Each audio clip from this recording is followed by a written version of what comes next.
Bakıda 14 yaşlı qızın uşaq dünyaya gətirməsi ilə bağlı məhkəmə prosesi başa çatıb. Məlumata görə təqsirləndirilən şəxs qismində hakim qarşısına yeniyetmənin 2007-ci il təvəllüdlü qardaşı Hətəmxan Şahbəladov çıxarılıb. Məhkəmədə təqsirləndirilən şəxs ifadəsində hadisəni spirtli içkinin təsiri altında törətdiyini, bunu qəsdən və planlı şəkildə etmədiyini bildirib.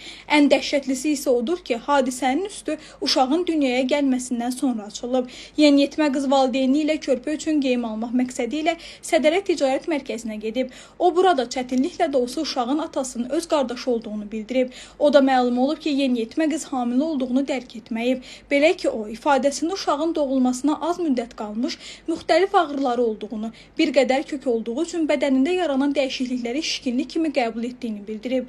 Bu barədə nənəsinə məlumat verəndə isə nənəsi bunu soyuq dəymə ilə əlaqələndirib.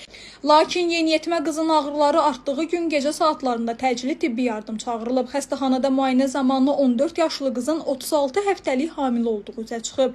Doğulan qız uşağı 2026-cı il tarixdə Əmək və Əhalinin Sosial Müdafiəsi Nazirliyinin müvafiq müəssisəsinə imtinalı uşaq kimi yerləşdirilib.